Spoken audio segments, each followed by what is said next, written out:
DJ and he would have won. Even Coffee would have won if he just went on the radio last week. Right. That was the type of effort that was being made. I'm talking about. The effort was. Oh yeah, that was a real I effort. agree, Rap. He had a beneficiary, a benefactor in the shape of an organization. No, but not only did he have that, he had himself. See, he's underestimating who he is, and we got to get away from that.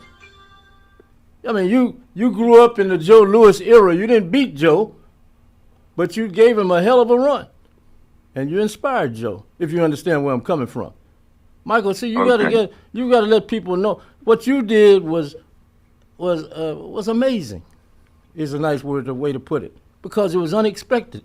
Even black people didn't think. Even people black who looked like you didn't think you were going to win. So I mean, we came up with a great strategy, Ralph. You came up with a great strategy, but suppose you didn't have anything to strategize. It was Coffee. Correct me if I'm using bad English. I watched that movie Coop with Eddie Murphy, and I agree with you, Mike. You remember the movie Eddie Murphy had the good name and he ran for a public office? The distinguished gentleman. Yeah, that's what this is. Right. So he had a good strategy, right? Yeah, he had a good strategy, but he had a good name. See, Michael, unlike Eddie Murphy, Eddie Murphy was not known in that. I mean, whoever the character was not. Michael was known. You had been around here in Houston, roaming around, harassing people for years. Yeah, that's right. You see what I'm talking about, Coffee? See, this is what I'm talking about. See, he doesn't. Here's a man, when Bum Phillips saw him, he'd go the other way. Bum would go the other way. That's funny, man. Look, I'll let somebody else get in. Coffee, he still won. He won despite one word that he doesn't like to use, but I use, the haters. There's so many damn haters out here, you couldn't put them on 10 jockey straps. Yeah, I got you on that. Mike, did you get any money, man, when you won the contest? No, it wasn't no money.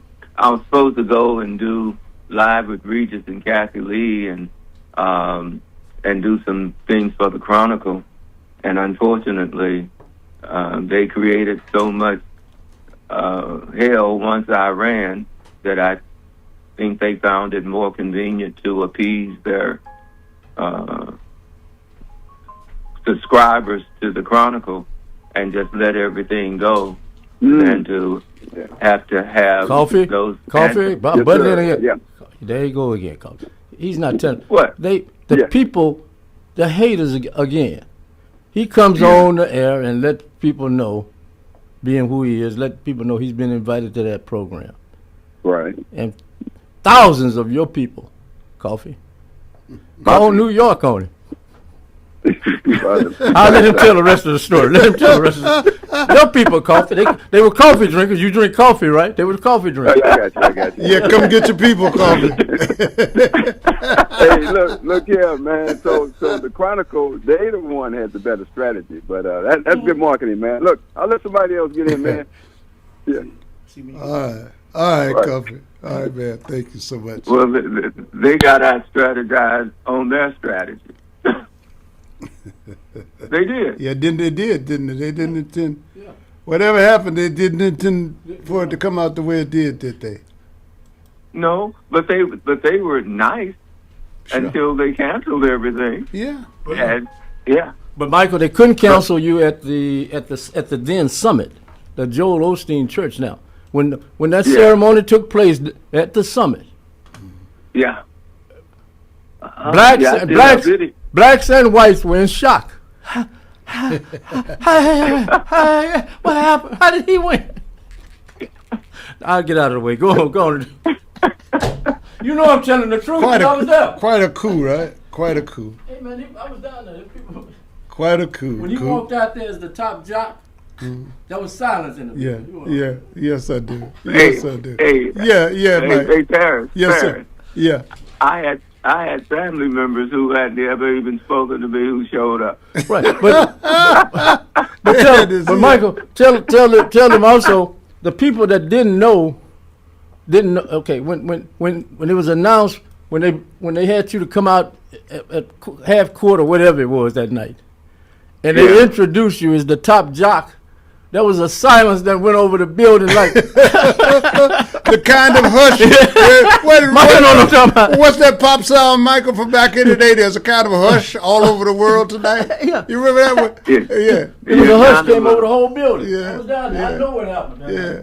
It's a song by one of those English groups. He can't tell There's a you. kind of hush all over the world Yeah, tonight. kind of fun. Yeah. Yeah, buddy. Yeah. Yeah, and it hurt my feelings that they canceled most of the things that were supposed to happen. But hey, after all these years, we're still talking about it. and I'm disappointed that my fellow disc jockeys, if they want to call us that,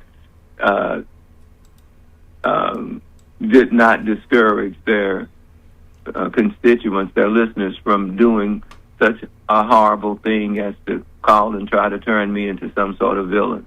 Because Michael, Wow. really? My song was Love Man. I played Otis almost every day. I'm a great big old love man. I'm not 6'1", but I'm a barrel of fun. But what were they doing? They were trying to vilify you with the audiences?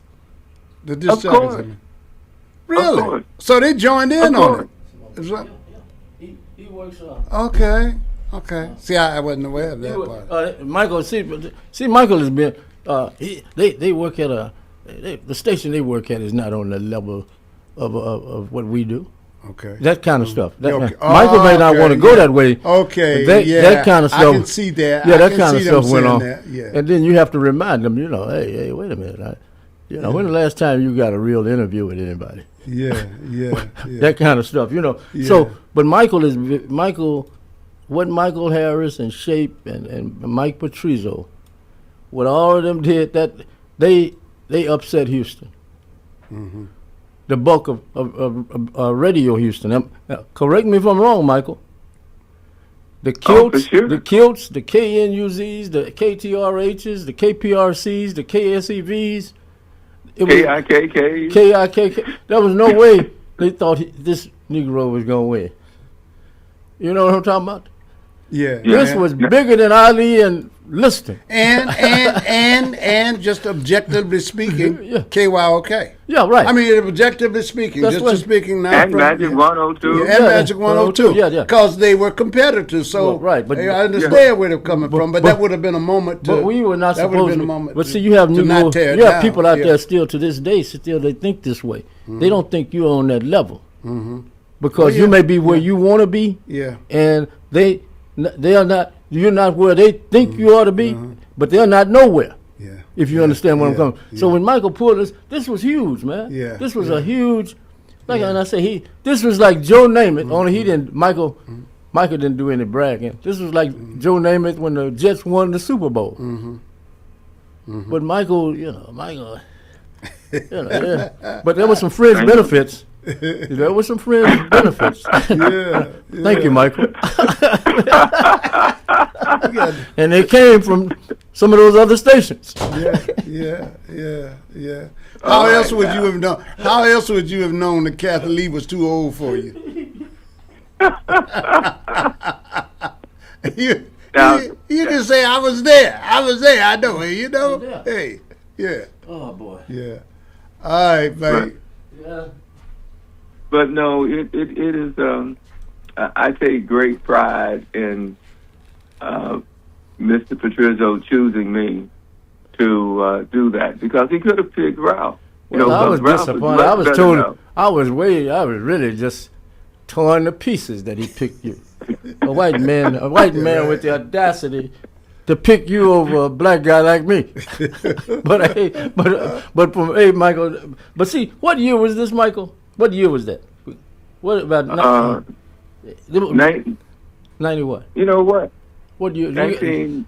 Was it in the 70s? You know. No, it wasn't the 70s. No. 80s? It had to be in the 80s. Early 80s. Yeah, mid 80s, or it had to be in the 80s. Yeah. Because Let me go look at this newspaper clip, and I'll tell you in a minute. okay, because something else happened that I'm gonna share with you once you get that date. I want to make, because that date is very important. Because when that, but see, even some of the guys in the man, I see your station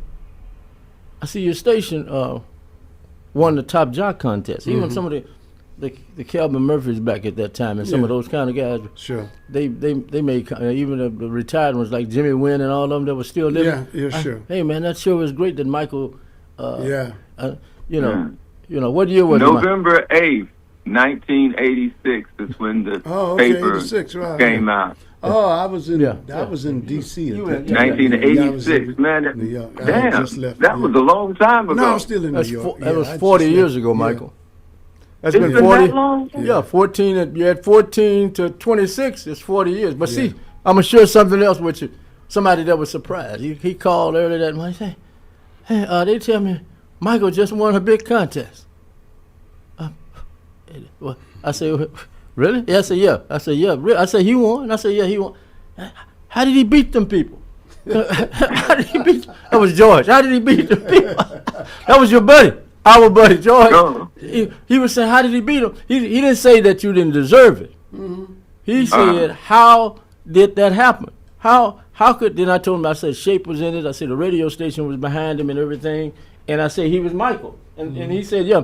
He said you were deserving, of course. But what got him was that it happened in Houston. Yeah. And now you 19. Think about it, 1986 Houston. What was it like? Go back and like it is today. Well, somewhat, Michael. But Michael, I'm gonna get out of here. Yeah. Michael, Michael, I have to ask you this.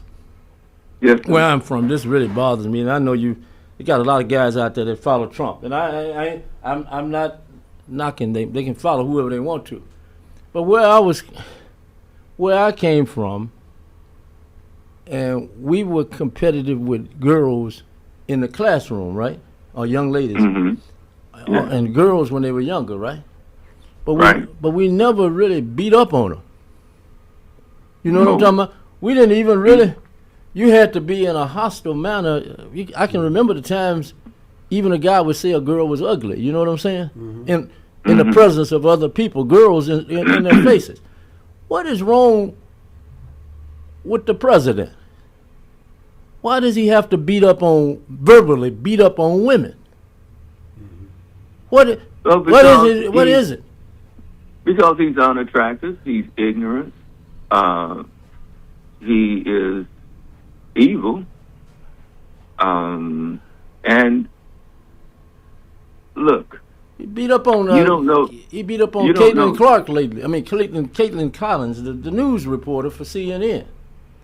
Yeah, this past week at the dinner. Yeah, it's wild. Yeah, why would he doesn't respect anybody except himself. And you see how he talks to his people, and if they don't do exactly what he wants, he gets rid of them. He is, I don't know what would you call him, a hedonist or what? Paris has a, he's got, Paris and Sam Andrews could talk about this subject for 2 hours. And guess what? You need a dictionary to understand what they were saying. Dr. Sam Andrews and Paris, break it down in a simple kind. Michael hit on some key points there. But is it that the man, why would a guy do that? Why would a guy just beat up on women like that? And you the most powerful man on the planet. Something I don't know. I think the common word that's most used now that people have come to understand is misogynism. What does that mean? You can get a dictionary. A woman hater, a person who doesn't like. I told you to keep it simple for us. Paris. A person who doesn't like. Over at Rice University, at TSU's library over there with Dr. Freeman back in the day. He is that, but that's too simple an explanation for what because he adds other stuff to it. He's like all-star misogynist. Right. It's like he adds wrinkles to it, you know. Right. But he can, because there's also, it appears to me, the trouble he has with anybody who's not white. Right. But this is a white woman I'm talking about now. Yeah, but I'm saying it seems to me that's another layer to his misogynism. So when it comes to black people, he's really more prone to treat black women in a completely different way.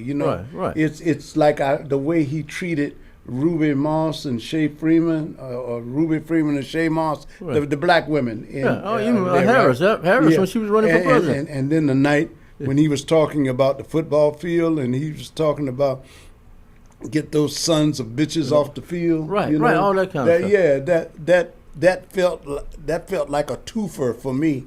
Like he was talking about black men and black women. Right? I mean, ordinarily we don't pay attention to that word, how specific it is. Right. And he calls somebody son of a bitch. Right, You know what I'm saying? right. That that set differently with me Right. coming from him. Well, I appreciate it. Today we in a Dipper Dunk studio. We're talking a little bit about some of everything. We'll be talking about the track and field meet over the weekend. Noah Lyle is pulling up in the 200, and Sha'Carri Richardson running like she just saw Michael Harris's wallet back in the old days. So we'll be talking about some of that, all that kind of stuff. Well, Michael, you knew you had the fat wallet. Come on, you knew you had it. You always had that bag. Right. You know who always had that bag. You know who reminded me of Michael? I worked for Mike Petrizzo. You know what? But Okay. you were very wise. There you were is wise. that. Yeah, but you were wise. But Michael, who reminded me was the charm of President Obama with the WNBA All-Star ladies this past weekend. That reminded me of how Michael would treat his female guests when they came to the station, and then just close the door on me. You know, I'll see you later, Michael. All right, Michael Lance. So what, Harris, Michael? I opened more doors for Ralph Cooper than he'd ever want to admit. Okay? All right? You open those doors for him, Mike. And he came in the door. And I couldn't hardly get him to leave. He truly came in. Might not have been spending money, but he was spending in the evening. Paris, he comes in. I said, say, man, you want a beer? You want a soda or something? Yeah. He said, hey, man, you just got here. In this lady's refrigerator. I said, you brought me here. Wow. Yeah. So you stayed until you said, hey, here's your hat. What's your hurry? Right? No, he stayed until after I left. Made it a point to do that. I love it. Back in the day when I was coming up, the guys used to say, well, that's okay, he can get in, but he can't out-sit me. Well, I couldn't out-sit him. Yeah. Boy. And I don't know Michael, what happened. when Paris on the serious side got a serious situation here. Yeah. Coach Eric Bieniemy, assistant football coach at Kansas City again. Mm-hmm. He has a 27-year-old son named Elijah. His wife is named Mia. The son is charged with shooting the mom. Wow. She's not dead. Oh. Yeah, this just happened this morning or today or whenever. Yeah. But the son has two. Yeah, and the football is on the back burner, of course, now. Yeah. But imagine, a 27-year-old son shot his mother, who is your wife. Yeah. I'll let you. We gotta. I'll let you all. We got a problem now. I mean, it is true. We got a problem with the and this is a black-on-black deal. Yeah, this is a black-on-black deal. Yeah, and there's no way to paper over that. We got that. We got that. Well, now I blame the dad. Okay, I'll explain that to us. Well, he should have changed his name, Bieniemy. And so he boy probably thought he was supposed to be his mama's enemy. Yeah, well, luckily for the mom, she survived. Then you had 3 people to get killed up in Seattle yesterday at a food festival. Well, look. In all seriousness, that was a bad joke. But in all seriousness, we got you. I don't know what is going on. Well, when you have a Donald Trump, a man so full of hatred, and just a vile human being, many people are probably thinking that is the way that we ought to be. Don't forget, they're bombing people. Yeah. He started this with Venezuela. He didn't want any the Puerto Ricans. They just hate everybody. Yeah. And so when you're in an environment of hate, the police hating on everybody, I guess, except white people. It affects the culture. It affects how you think. I got my 357. I hadn't been carrying it. I'm starting to think about carrying my weapon again. I got to renew my, my license. Well, be like Barney Fife. When you come up here, take the bullet out. Bullets in your pocket before you came out here. Before in you your come pocket, out here. or leave it in the car. Take the bullet out, man. Yeah, or put the bullet in your pocket. No, I ain't got time to load it. That's what I'm saying. All right, man. Yeah, man. Okay, but anyway, that's you have more about that. You know more. The two of you know more about that tomorrow, I'm sure. The enemy and his son Elijah. And the wife Mia. I really hate that, but it reminds me of two people, Brother Ali Muhammad, and it reminds me of OG1. This is where we have to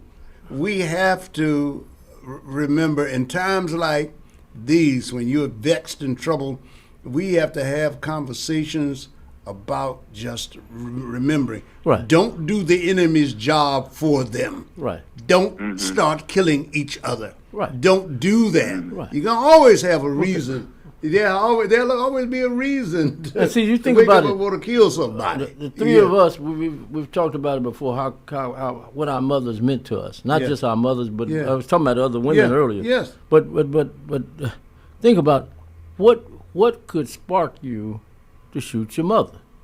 I mean, you don't. Yeah. Was it something Mental else going illness. on? Yeah, mental illness or Mental illness. drugs or whatever. Yeah. Mind-altering Alcohol. substances.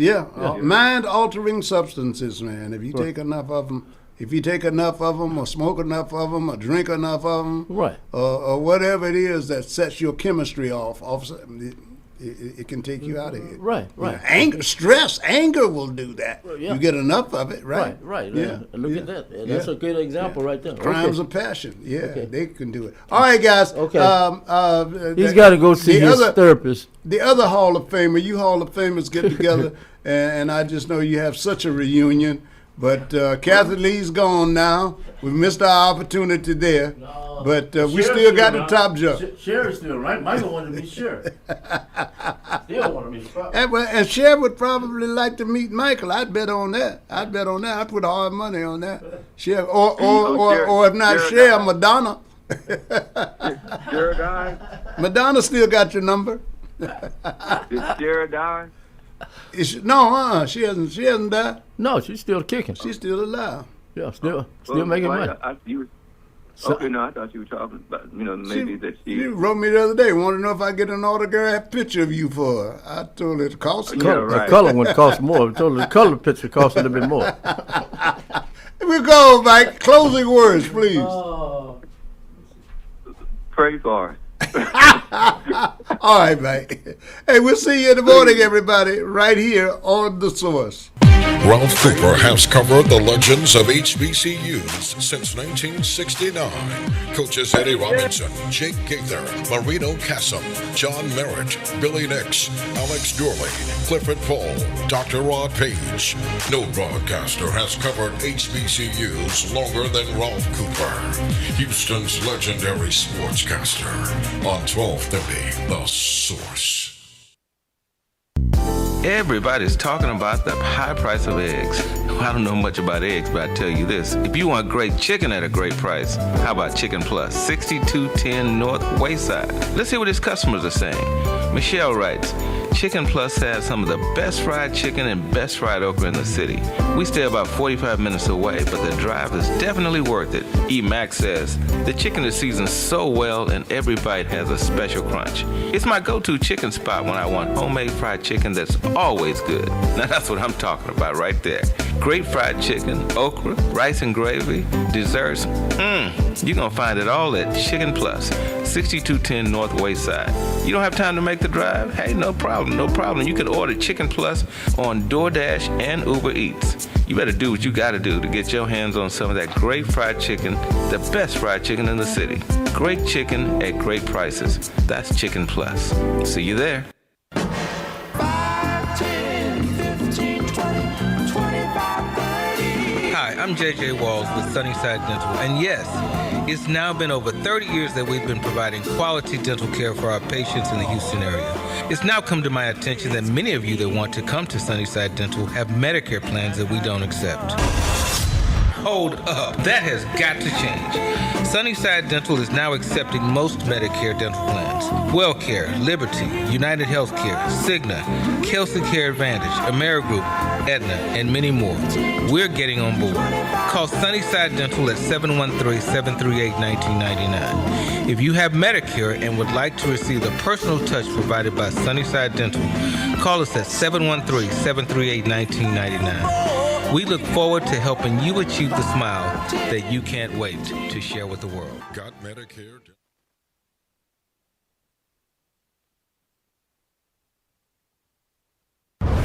Remember when $100 filled a grocery cart? Today, it barely gets you started.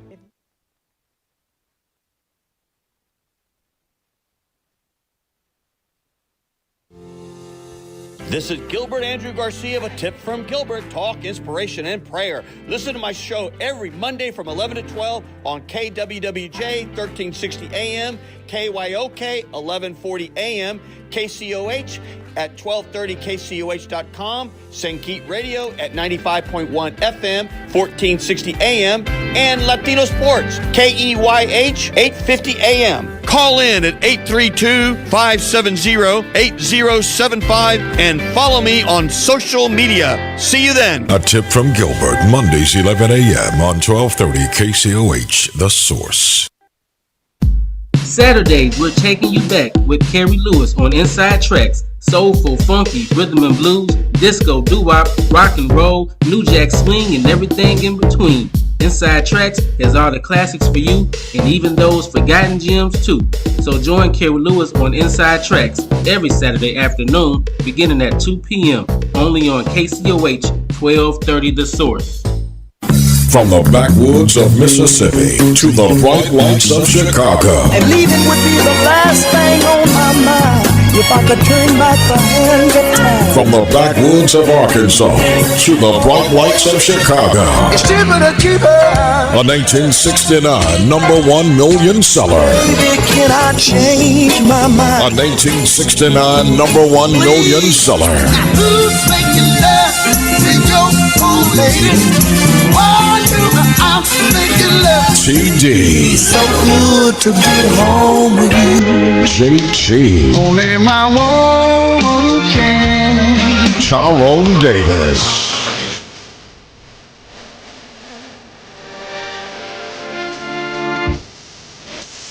Johnny Taylor. I wanna play something tricky to you, baby. It's a classic showdown. Coming soon on 1230 KCOH. The Source. And I'll start the program off today. You're in the Dipper Dunk studio with me. Wilton Norman Chamberlain studio. And we start the program today off with a memory. The memory of Coach Gary Dunham. In case you haven't heard, Coach Dunham passed. Coach Gary Dunham, longtime coach at Cashmere High School. When he was in high school as a student, he was one of the captains of the Booker T. Washington High School football program under Coach James Bear Bryant and his staff here in Houston. Coached at Cashmere for decades. Touched countless people. And he coached numerous sports. He was known for football, but he coached a number of things: basketball, volleyball, soccer, football, of course, and wrestling. And I want to say swimming, if I'm correct, while he was at Cashmere High School over the decades. Coached a number of people, including the current athletic director of the Houston Independent School District, and that being Andre Walker. He coached him, and has remained close to him. I mean close.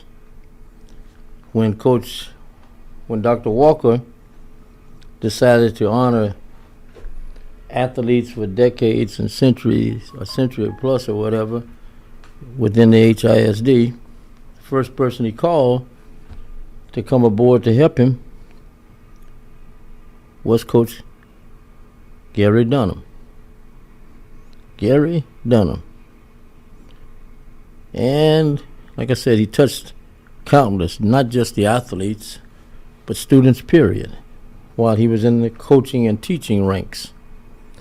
At Cashmere, he coached and touched one of the greatest running backs that came through Houston, Texas, University of Georgia, and the New York Giants, NFL, Rodney Hampton. When the Giants got ready to honor Rodney Hampton by putting him in the Wall of Honor, one of the first people he called was Coach Dunham.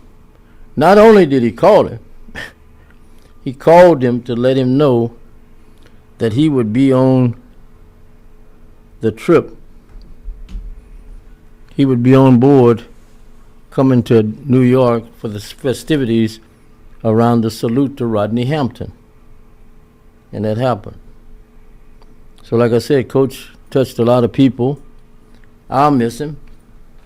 He was like a referee at times between Coach Andy Rice and myself when we predicted high school football games while Coach Rice lived.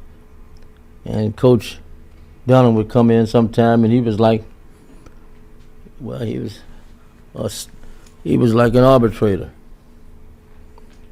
So he'll be missed, not only by Coach Walker, not only by his family, not only by friends, not only by other coaches, but by the people he touched over the years. And he was always doing something volunteer-wise, and he showed his family a lot of love over the years. Boxing, a note, Errol Spence, after showing this past weekend, Errol Spence has decided that boxing is no longer where he needs to be. He needs to get out of the game while he's out of the business, while he still has some money, he still has his health. He still has his health. 713-668-1230 is the number. LeBron James is in Philadelphia. He'll play for the Philadelphia 76ers. And people's memories are bad or short, or they don't have memories. There are some out there who you hear all kind of stuff. You get all kind of situations thrown at you. Someone said, they said, this 76er team will be the greatest 76er team of all time. And they say on paper they're the greatest Sixer team of all time, or the greatest Philadelphia pro team of all time. They didn't know about Wilt Chamberlain and the group of people he was with, Chet Walker and company back in the day winning a championship in the NBA. They didn't know about Dr. J and Moses Malone and that group winning a championship in the NBA, or they ignored it. And maybe this group will be the greatest Philadelphia team of all time. But right now,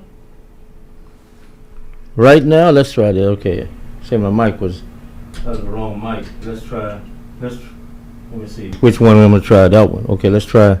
Which one is that? Okay, let's try that one.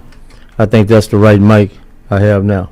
Okay, so if it's the wrong mic, let me know. But I think that's the right mic. Okay, so if in 2026, 27, will this Philadelphia basketball team be the greatest Philadelphia team of all time? What do you think? Will this be the greatest Philadelphia team of all time now that they've got LeBron James, Brown, and company in Philadelphia. Will this be the greatest 76er team of all time? Earl Spence, I mentioned him, trained by Ronnie Shields, has decided no more. No more. Big golf tournament tomorrow. A benefit. The Super Bowl golf tournament. The NFL Alumni Houston chapter at Wildcat Country Club. The Wildcat Golf Course tomorrow, July 28th. Mike Holmes and company will be there. I mentioned Eric Bieniemy. Eric Bieniemy in a family situation, a bad one. And our prayers are with his family and his wife, Mia. Mia, the wife of Eric Bieniemy, allegedly shot by the son, Elijah, who's been arrested and charged with shooting his mother. And this happened in Virginia.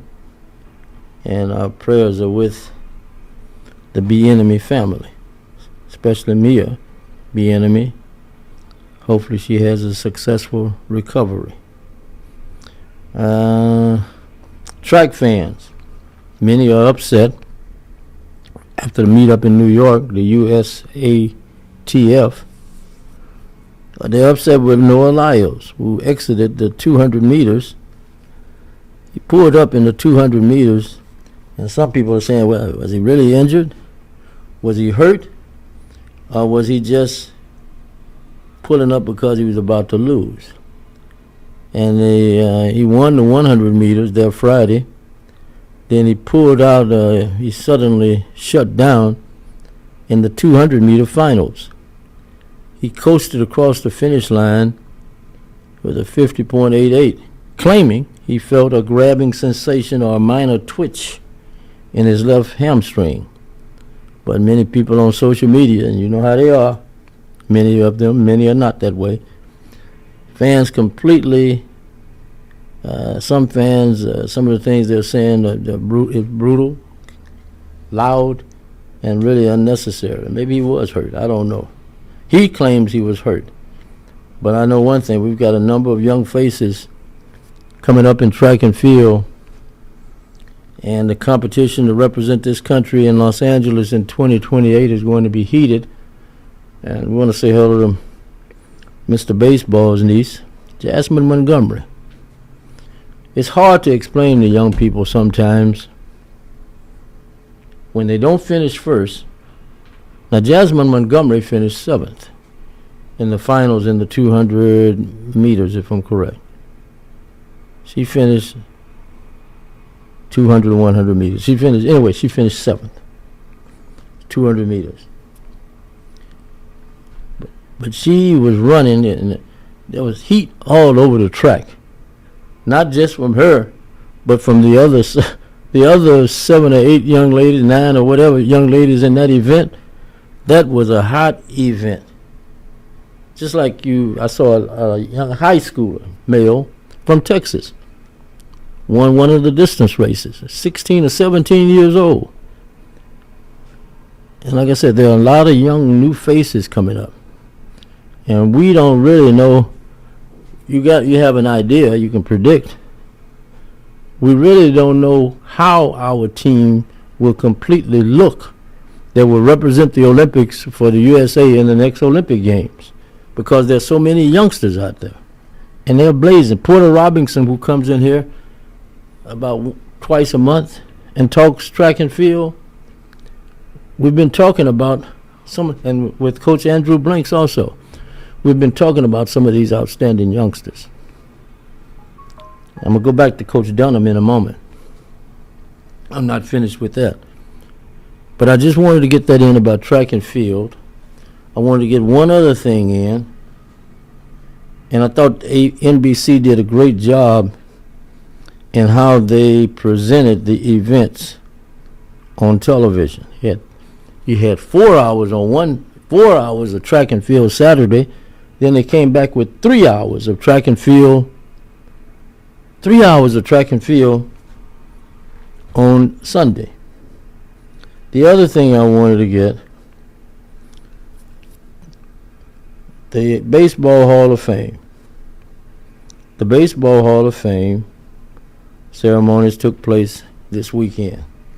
And I'm, being a diehard, I'm still upset Pete Rose is not there, Barry Bonds is not in it, Roger Clemens are not in it, but I cannot knock the three individuals who went in to the Baseball Hall of Fame. Carlos Beltran was one. Jeff Kent and Andrew Jones all went into the Baseball Hall of Fame this past weekend. Two of them played here in Houston. Two of them. Kent and Beltran. Kent also talked about what it meant to him to play here in Houston. And Beltran also had some nice things to say about playing here in Houston. I mentioned the passing of Coach Gary Dunham. He passes, and see, you really don't understand sometimes the blessings you have.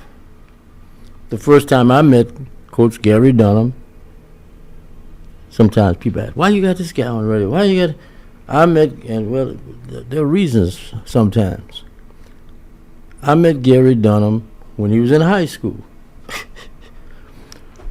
You what? They said, what? I met Gary Dunham when he was in high school over at Booker T. Washington.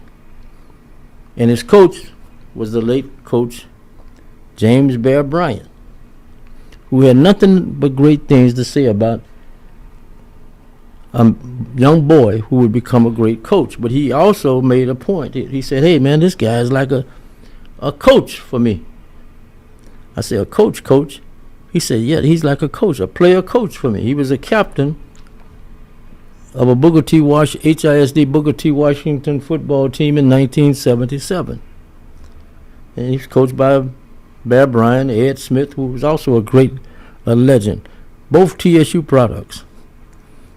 Coach Dunham was selected all-district in football and also played baseball while in high school. Then he went off to Prairie View and became a teacher and a coach. And for 32 years, he was part of the Cashmere High School system, coaching, teaching, mentoring.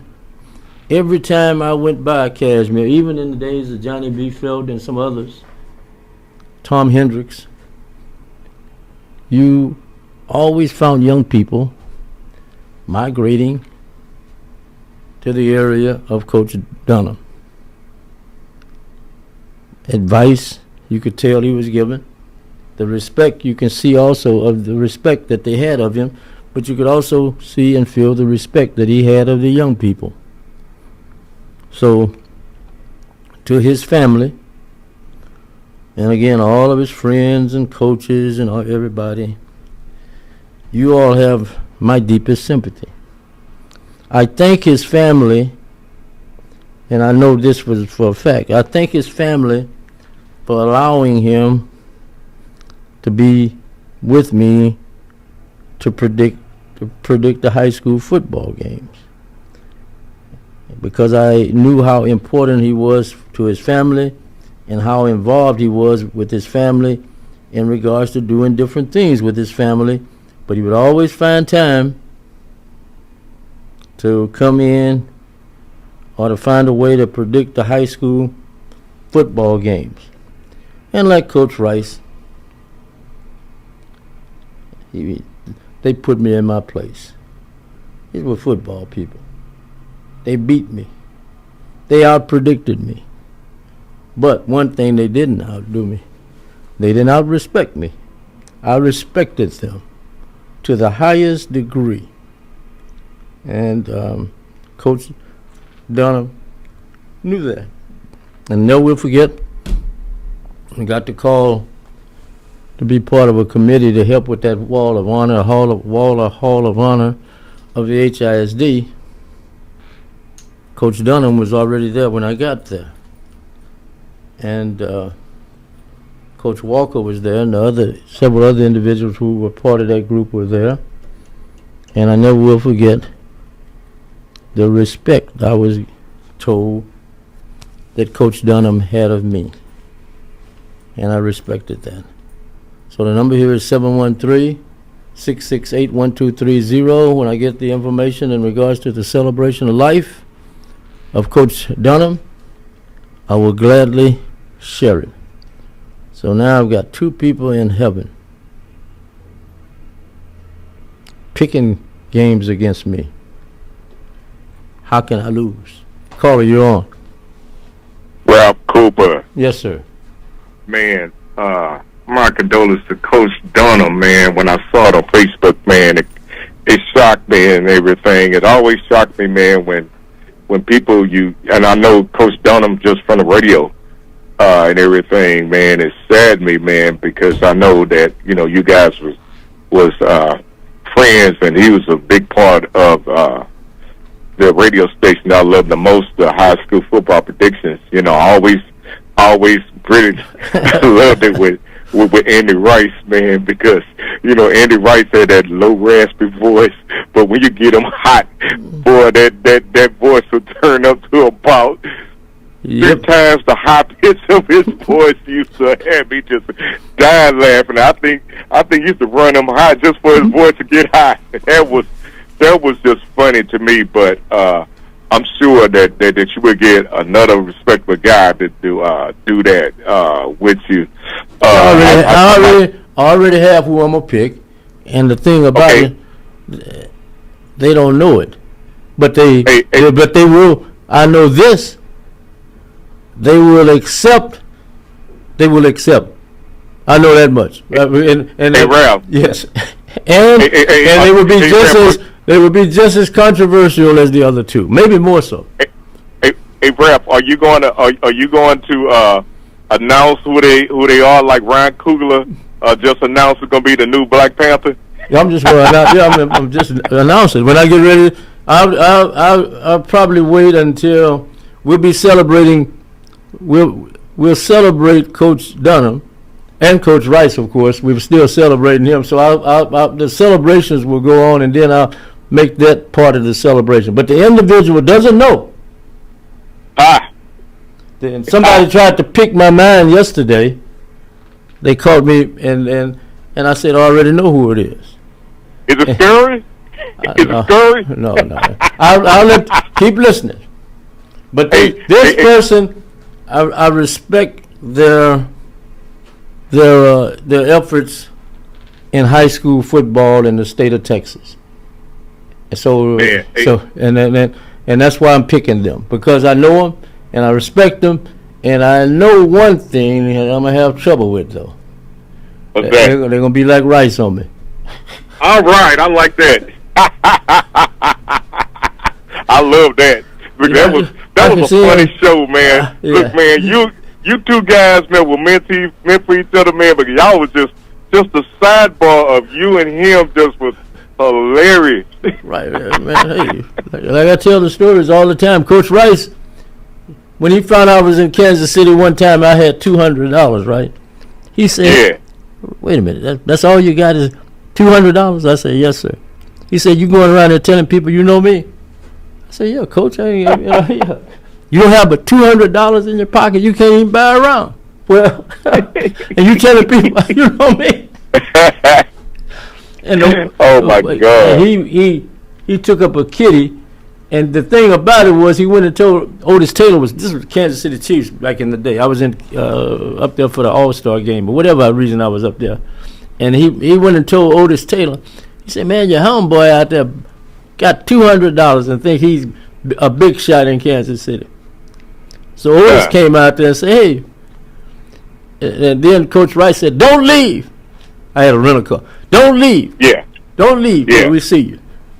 And they took up a package, and then he told me, he said, "Wherever you go, and you mention my name, don't ever go in there broke." He said, "These people take it personal up here. You come telling them you know me and you from Houston, and you ain't got poop." Yeah, and he just said it like that though. Hey, Ralph. Yeah. Hey, Ralph. Did you walk around broke when you hung around the judge? Well, you didn't need any money with the judge, if you understand where I'm coming from. He always had some fringe. He always had some fringe benefits with him. You had to have. The thing about Lloyd Wells, you had to have energy. If you didn't have any energy, see, most people don't understand that. If you didn't have any energy with him, and just think about the kind of people he hung around with. Yeah. You know. Yeah, so. Hey, Ralph. Yeah. Hey, Ralph. But what I want to talk to you about today is that I'm an avid cigar smoker, and the thing is, and I hang out at the cigar shop. I hang with the brothers, and I hang with the rich white people. Yes. At the two different separate cigar shops. But the thing is, what I like, the reason why I like smoking cigars, because you meet strangers and you have some of the greatest conversations with black and white people. So right. here's the conversation that we had Friday, and it may be something that you can interject on, and probably your callers can interject too, as far as the NIL payments with these players. Right. I don't mind them getting the millions of dollars that they're getting on hand, but I really feel like the adjustment needs to be done, whereas these young guys, especially the black guys, get this money after they finish playing, because those guys probably, some of the guys, although they didn't make that money, they may not make it in the NFL. So those millions of dollars can help them more outside of college when they get to the real life than them blowing it while they're in college, buying all these expensive cars and stuff like that. And then when they're more mature, they can spend their money the right way and don't blow it in college with the cars and women and stuff like that. Because Rap, if you gave me $1 million at 20 years old, I'm going to have a nice car. I'm going to have, every time my apartment or the dorm, or my dorm room, I'm going to have a row of women at the door. I'm going to do all that bad stuff because I'm young. Right. But you know, when you're older, when you had that money, then you can probably buy yourself a house or have some type of economic benefit when you're not in college no more and you can't go to the pros. But that's when it's more important to those young, especially the young brothers. Whereas they can do much more with their money when they finish school, because life in the job market, man, and all that, when you finish in college and everything like that, man, you just dropped out the nest, man, after you flew for the college. And then the pros, even hardship, because the simple fact is that if you don't make the pros, you left out high and dry with no money. Yes. So I think there should be adjustment, whereas those guys get that money, have it in a fund until they finish their college career, and then it will benefit them more. And also, I think if the college is going to do that, they need to make sure that these guys get in some type of financial planning classes while they're in college, or assign them a financial planner so they can make that money stretch long for them. What do you think? I'm glad you bring this topic up, because it hits close to what's happening here in Houston that needs to be resolved. And some people are going to get upset when I make this comment, and I'm not just talking about, if athletics plays a key role in the educating of young people these days. Not that it hasn't in the past, but it plays. It can create a surge in your enrollment in regards to students, not just the athletes, but students, period, wanting or desiring to come to your university. Yeah. Now, here we are, about a month away, and you people who played football on the collegiate level, especially even on the high school level, think about this. We're about a month away from the start of the collegiate football season. They're still searching for an athletic director at Texas Southern. Are they going to make the athletic director, the interim athletic director, the permanent athletic director? Are they going to make the interim basketball coach the main basketball coach. But the reason I bring you, I say you hit a key was with the NIL. Now think about this. You didn't come. I'm a football player at Texas Southern. I didn't come to play at a high school stadium. No. I didn't come to Texas Southern to play at a high school stadium. I came recruiting big time. Right. So then the other thing is, what type? Some people may say, well, it's a historically black school. They don't have any money. You're in Houston, the 4th largest city in the country. You have to put the right person in the position to go get the money that's in Houston. I'm talking about the NIL money. I'm talking about some NIL money now. Yes. And if you don't have that right person in there, if you're not satisfied with the interim coach that can't do the job, you gotta go. You're 5 weeks out of the start of your football season. Yep. And I want some of you who played football on the collegiate level to tell me they're not even selling. They don't even have the tickets on sale. Oh God. Go ahead. Say it, Ralph. Say it. You know, I argue with people all the time, Ralph, about Texas Southern, and like I say, my running joke is that, yeah, I got a degree and I went to University of Houston, but I went to TSU, meaning that I was at TSU as soon as I got out of class at University of Houston, so I have a special place in my heart. Born right across the railroad tracks on 3413 Rosewood by TSU. So TSU got a special place in my heart, but TSU didn't have an engineering program. That's why I went to University of Houston. But with that being said, Ralph, is that I argue with people about what that dirty field is now. They can build a football stadium on campus and turn that field around, take that track out of there, and at least make at least a 15,000, a 20,000 capacity stadium and put it right there on campus.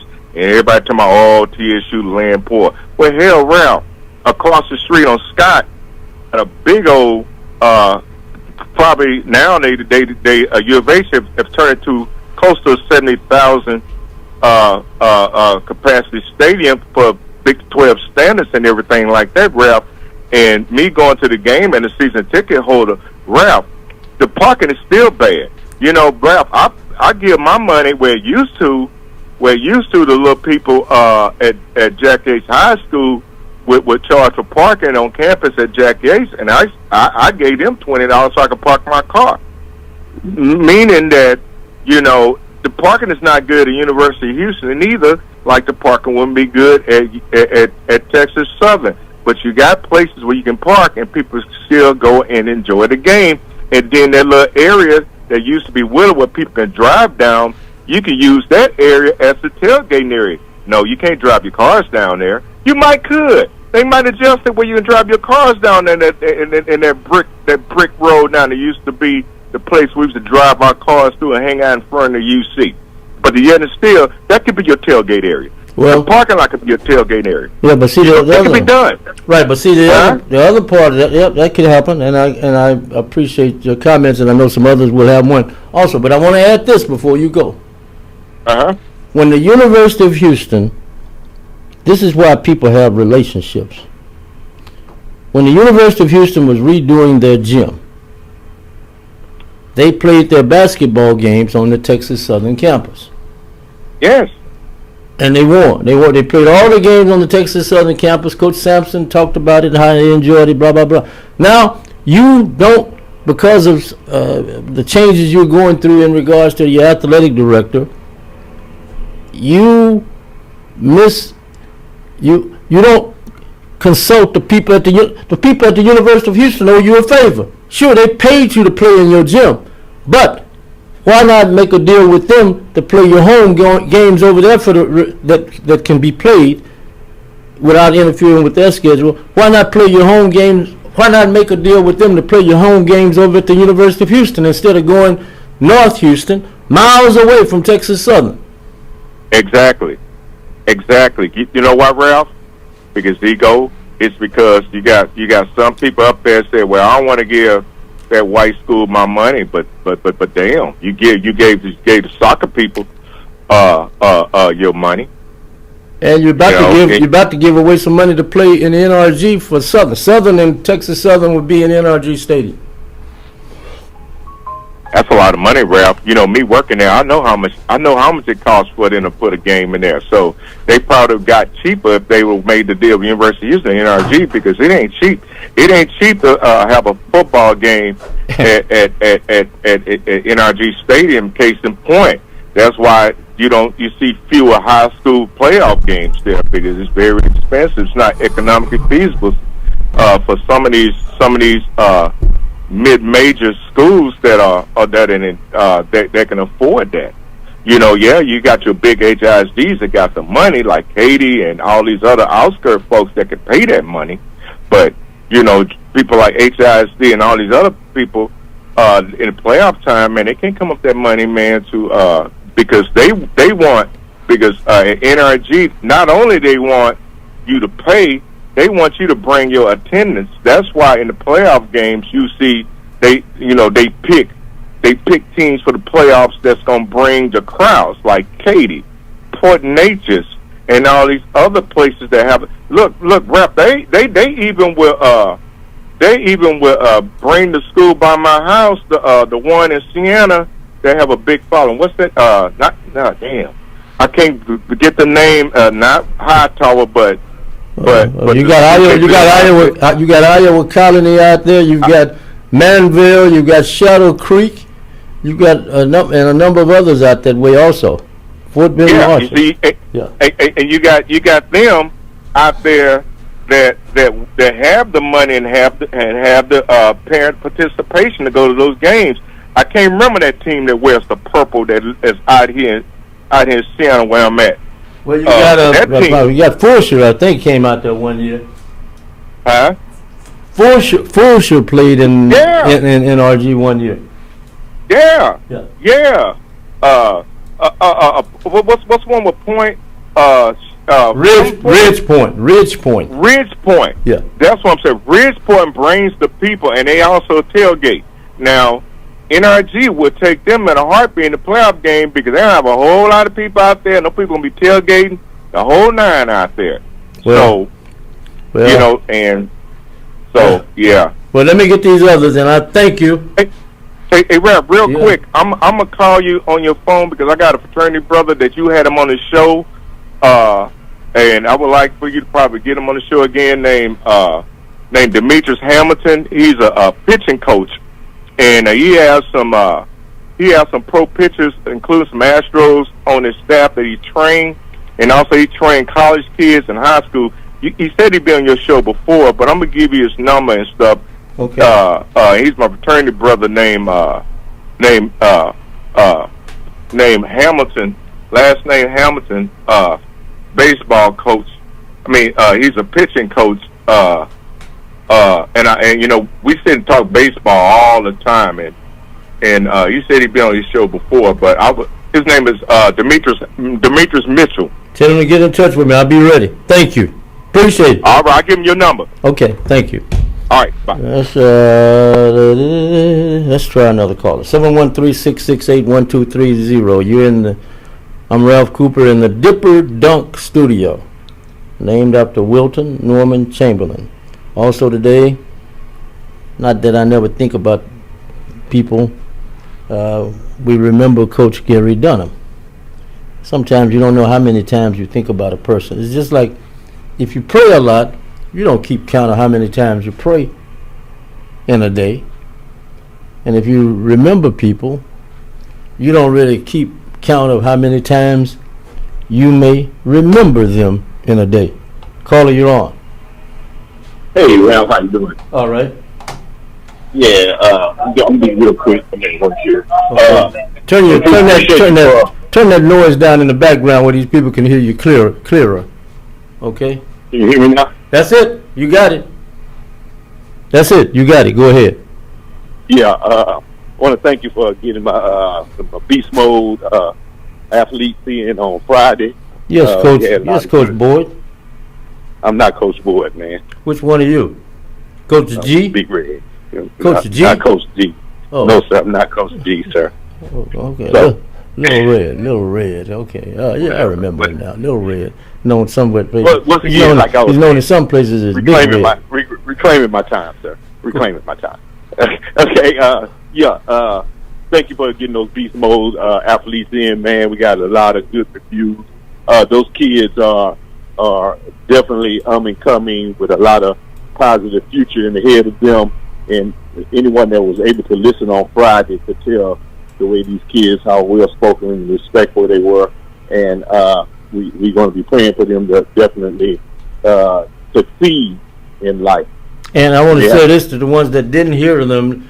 You can go back and pull that program up here on Facebook, Ralph Cooper Facebook Live. You can pull the program up. And a big shout out to you for helping to arrange that, and to all of the people who responded. It's been like a record number of people that have responded, not only on that site, but also on the 1230 KCOH, the source site also. So I thank all of you. But go ahead now. I just want to get that in. Yeah. And want to thank their coaches, Roderick Bard Sr., and along with Fred G. And also those kids who were able to participate. They had a good weekend. They had a pool party. And they got some donations to come in for the Beast Mode athletic website. That's beastmodetrack.net. Beastmodetrack.net. If anyone wants to contribute, help these kids. They're going to San Antonio, and get to San Antonio, they'll be traveling to Iowa for the national AA amateur finals in Iowa. So just want to put that out there. And also Philadelphia, no, that team is not coming up. It's not going to be the greatest 76er team. Well, Philadelphia team of all time. They said no. Yeah, okay. No, nowhere near. I say did they see Dr. J and Moses play together? I say that should be frightening enough to even make that not come off the tongue. Tony, Bobby Jones. Yes. Yeah, all them guys on there. And I forget the guard's name that was that's still coaching now. He's also coaching too. His name escaped me real quick. But no, that was the greatest team, man. So and besides, they won the championship. This team probably won't win the championship until LeBron and Embiid is off the roster. So they get some better players, because both of them, load management is going to be a problem with those guys, because they're going to be taking off a lot of games coming up with this upcoming season coming. So, but no, they're nowhere close to the top 76ers team, or the greatest 76ers team. Nowhere close. Okay, well, I was just, you know how y'all are. Life started in 1990 with some of you people, and so I have to understand. Fortunately, not for me, sir. Well, yeah, maybe in your case, maybe it started in 1980 or 70. No, sir. 70. No. So No, sir. So No, sir. I have to. I was told by a younger person, you should take into consideration that these people are not as old as you are, and well, I said when I was their age. You did interview Moses. And No, that was Solomon. no. I told you I interviewed Samson. And Mr. Baseball was there with you, Karen, holding the mic while you was writing jotting everything down on the stone, I interviewed, carving everything on the stone tablet. I interviewed Delilah after Samson, and she said, "Oh, is that your weakness also?" Looking at my hair on my head, and I said, "No, you'd be wasting your time to cut my hair off. I'm not like Samson." Well, want to give my condolences to Coach Dunham family. Also, and you did mention that you told Roger to keep him. Of course, Roger did do some work with Coach Dunham coached him. He said, "Yeah, right. yeah." So, but once again, definitely prayers and condolences to his family. So, yeah, and whoever you get to replace him. Coach Dunham did pretty well, but nobody can be compared to Andy Rice. Well, I've got an individual. If he's older now, and I don't know if his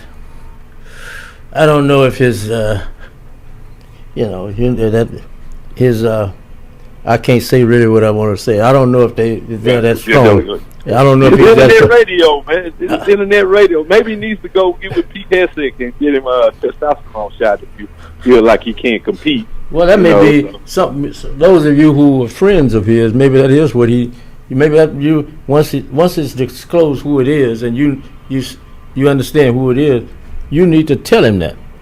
Yeah, I would. well, I don't want to. I don't want to. Mr. Baseball sounds like that type of candidate. that I needs said, to but go you have get- to tell somebody needs to that. You have to tell Yeah, somebody. he sounds like he needs that testosterone shot from Pete Hessick. Well, So I hear Mr. that. Baseball. But I sounds don't like think it's sounds like fair. it's gonna be Mr. Baseball. I wouldn't put. Sounds like me. I wouldn't had- put it. I wouldn't put his. man. I wouldn't put his name with that name you Sounds mentioned. like though. it's gonna be Mr. Baseball. Well, yeah, you know, keep guessing. You never know. You don't know, but Jimmy Montgomery. I say you never My know. head in with Jimmy. Yeah, well, I know many of you probably will put your name in for Jimmy. Oh Jimmy. yeah, I also want to say. Let me say this real quick, and I gotta go. Yeah. I took old fella out to get something to eat, man, and he drunk on Friday. Man, he went and ordered two orders of catfish. Ralph, wait, hold up, man. I'm just fine. Now I gotta take this. Take a little bit home. He ordered him 2 dinners, a catfish dinners. Drunk up about 8 beers. I was like, Ralph, slow down. Extra appetizer. Extra appetizer also. Extra appetizer, extra hush puppy. But extra appetizer. Get into the profits there, Ralph Cooper. Man. So if you ever tell Mr. Katie, if Ralph Cooper ever go out on your dime, Mr. Katie, you better watch him, man. Well, I have an appetite. If nothing else, I do have an appetite. As you found out, I can eat a little bit. You are the champ. We heard about your appetizer. I gotta let you go, sir. Thank you, champ. Thank you, champ. See you later. Oh, did you all get... Okay, he's gone. Let's try another one here. Caller, you're on. Hey, good afternoon, Ralph. All right, good afternoon. Yeah, condolences to the coach, man. And, Coach Gary Dunham. listen to y'all. Gary Dunham family, yes. Dunham. Yeah. Yes, I listened to y'all on y'all, was y'all made the stakes or y'all just did it for the fun of it? A little bit of both. He ain't good. He ain't good at Thanksgiving. Oh, okay, yeah.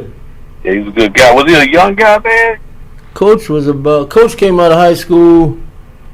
I interviewed Coach Dunham in high school, 1977. He was a student. He graduated from Booker T. Washington. He graduated from Booker T. Washington in 1977. Yes. Yeah. Okay. Yeah, man. That's we take it one day at a time at our age, Ralph, and just live for the moments, And so once again, my condolences to the coach, Hey, Ralph, I couldn't watch the whole fight, but Errol Spence, I think I watched 3 rounds. He just didn't look good in that fight. From what I've seen, Ralph. Well, that's why he's retiring now. He said he's retired. Yeah. He had a couple of long layoffs. Right. Before the Crawford fight. And the car accident. Yeah. Yeah. Well, Yeah, do you think he will remain retired? I would say, yeah, he should. I just watched 3 rounds, and it just didn't look like he gonna walk into something. That's what it seemed like to me. Yeah. Well, he went the distance. He kept on ducking his head. He was getting a lot of headshots. Yeah. The reflexes seem to be gone. To me. Yeah. He did a lot of reach to it. Yeah. It looked awkward to me. Yeah. But that's why it's retired. It kind of reminded me when Roy Jones got knocked out in 2 fights back to back. The second knockout, Tarver knocked him out. Almost knocked him out the ring, but the guy he lost to in the next fight just he knocked him out too. So Roy Jones, the wise decision for him to retire. At the time, he was undefeated before them 2 fights. Right. And I was looking. I was looking back at boxers, and you check out their health. So I looked at Thomas Hearns and Sugar Ray Leonard. Yeah. Sugar Ray Leonard didn't have that many fights. if I'm correct, Sugar Ray Leonard, I think, had 40 fights. Okay. Well, Thomas Hearns had something like 60-odd fights, maybe close to 70. And they were tough fights. Not to say the fight Sugar Ray was not tough, but the fact if you had 60 fights, 60 some odd fights, 70 some odd fights, and I had 40, and I made a lot of money. Yes, Sugar Ray was 36 wins, 3 losses, and 1 draw. 25 knockouts.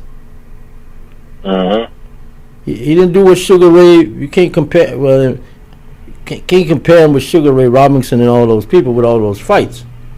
But Robinson had a lot of fights. Right? Yeah. Robinson had over 200 fights. But see, then 40 fights. 40 fights for Sugar Ray Leonard, right? So I'm gonna Google up Thomas Hearns here right quick. And how many fights Thomas? And Thomas Hearns is. I haven't. You don't know everything that's happening with these guys, but you know a little bit about. Thomas Hearns is having some health issues. Right. Thomas Hearns had 61 fights, 5 losses, and 1 draw.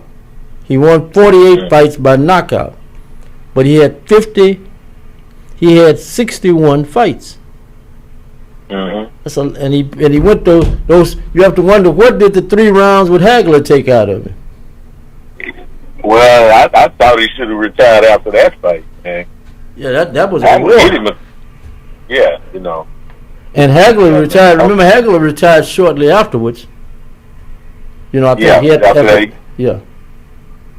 He had a fight with Leonard. Yeah, he had a fight with Leonard. Then he retired after the decision didn't go his way. But right, because he won that fight.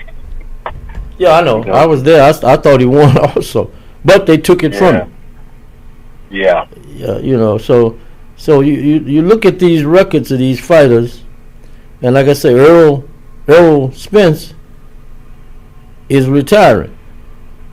Yeah. And Errol Spence, he only had, if he stays, considering what he's been through.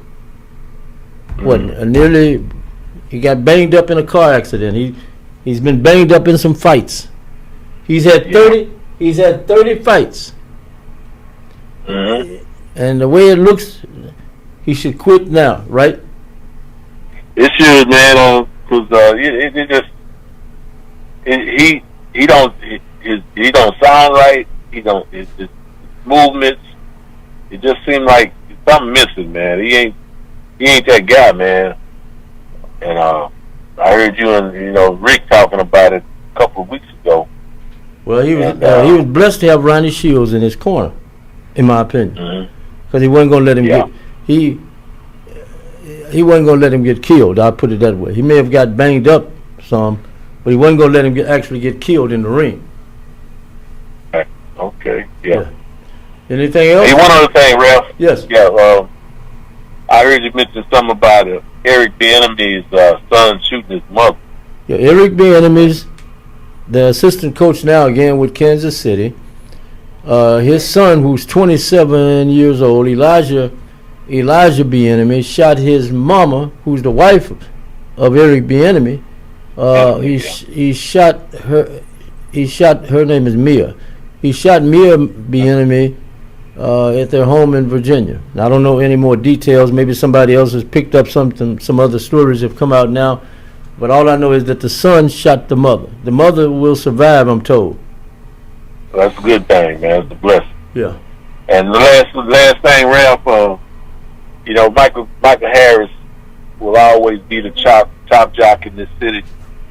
Whether, the haters call and try to discredit what, the people, the community came out and showed up for this man. Right. And it was all deserving.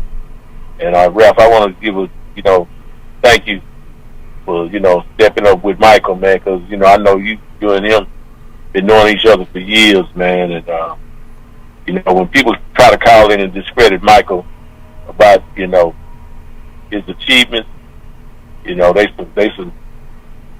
they some haters, man. And you know. Well, see, like I said, thank you. I was there. I know what he was. Hey, man, you had all the major radio stations, their personalities who were friends. They just knew one of them was going to win. Right. You know what I'm saying? And they really. Yeah, I remember that time. Yeah, they really thought they were going to win. And even when they made the announcement out at the, the summit. Then that's the Lakewood Church now. At a Rocket game, if I'm correct. And they announced they had Michael and his family and friends. I think Judson Robinson was with him. Judge Green may have been his wife. And then you stand. They were amazed he won. They didn't think it could happen. They didn't really know what shape. They didn't know the power of shape either. They didn't know the power. They didn't know the power of KCO. They didn't know the power of KCOH. Because see, what Michael had going for him also, we worked for him. We helped him.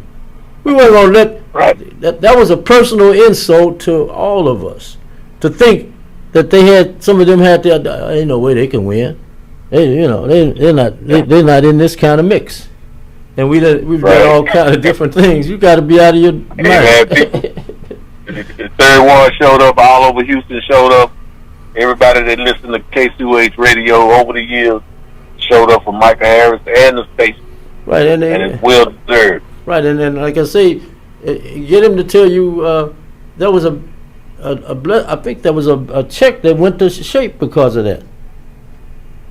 So thank you, appreciate it. Okay, appreciate it. All right, good evening, bro. Okay, thank you.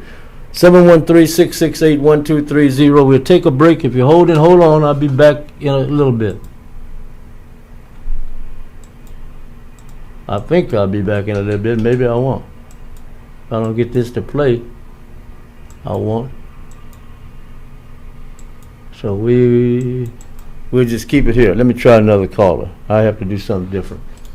And look who's here. The legend. Tell that caller it's not NRG anymore. It's Reliance Stadium.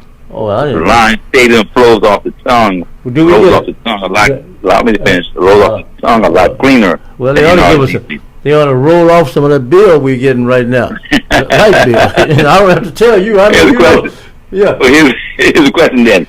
If the Texans could not make it to the big dance last season with Baltimore and Kansas City sideline, why are some callers or believers, fans thinking that this is a Super Bowl year for Texans? What happened in the off season to make this Texans team Super Bowl bound? Well, many people. Well, let me ask you this: as you move around, you'll find that there are more people saying they cannot make the Super Bowl, right? Yes. Okay. I'm running into more people who say they cannot make the Super Bowl, but the ones who claim, I think they can. I think there shouldn't be a goal. The goal should be to make the Super Bowl. You will agree with that, right? Right, but what happened in the off season to make you believe that? Is the question. Nothing other than the defense is a year older. The defense has added some spots to make the defense better. The running game should be better with Montgomery there, and they've made some changes on the offensive line. Okay. So maybe that's why some of us are. Well, that's why I'm picking them, because I'm picking them, but I'm apprehensive about picking them. I'm picking them because I want to see them, and I want to see them February 14th, Inglewood, California. Can you imagine, Barry, if they're in the Super Bowl and you and I are up early? Barry, you and I are up early that Sunday morning before the Super Bowl, just walking down the streets in Inglewood.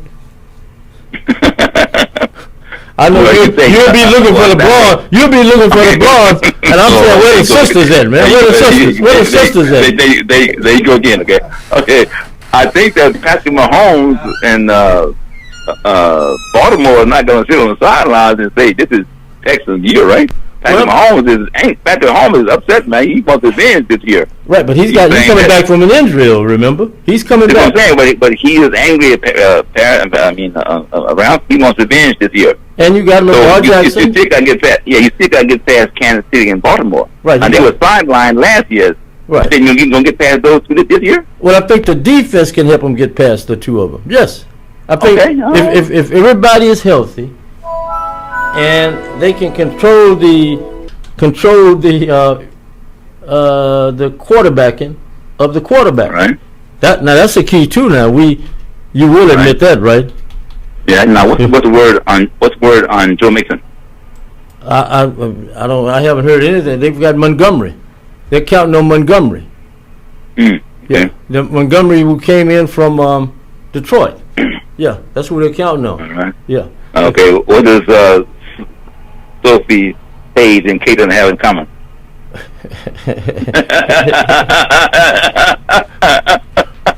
I should have known you'd come that way. I let you know that. All right. Yeah, that's a good one though.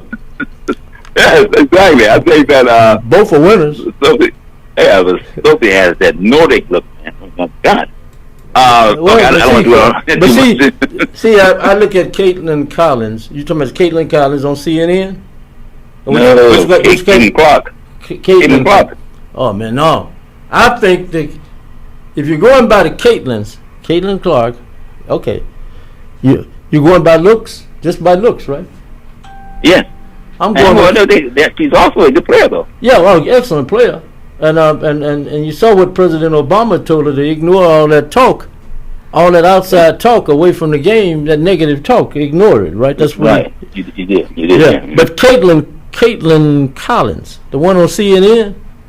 Okay, the one that President Trump was. Yeah, he going back and forth with. Yeah, he. I don't know. Why would you think he does? Why do you think he does that? Wait. Trump wants to present an image that you can't predict. Right. His forte is being unpredictable. Right, but that's good in a sense, though, because it keeps the American enemies on notice. Right. You don't know what's going to happen next. But do you have to beat up the women like that? Is what I'm saying. Well, that's all I'm saying. You know, and I know you're a great judge, and you know you're a fair guy when it comes to women. Do you really have to beat up the women like that? Well, no, I don't think he beat them up. I think that he was trying to put them on notice that there are certain questions that he preferred not to entertain. I mean, I'm saying you can't dictate what the question's going to be. Yeah, but when you talk about how they look. Yes, right, okay, right. Because even in the case of the news reporter Caitlin Collins, I respect her work. Okay, first I want to get that. I respect her work and her effort. I watched her when you know who was responsible for bringing her on first. In fact, he was responsible. He had all of them on. Don Lemon. Remember, Don Lemon had Laura Coates on, Abby Phillips, and Caitlin Clark. They would come into his show and do little reports. Remember before they moved. Yeah. Before they moved. Yes. But I've always admired her work, and you know, I mean, his taste is somewhat different from. You know, I mean, he made some negative comments about a number of women that I totally disagree with him on. All right. He made a comment about Rachel Scott.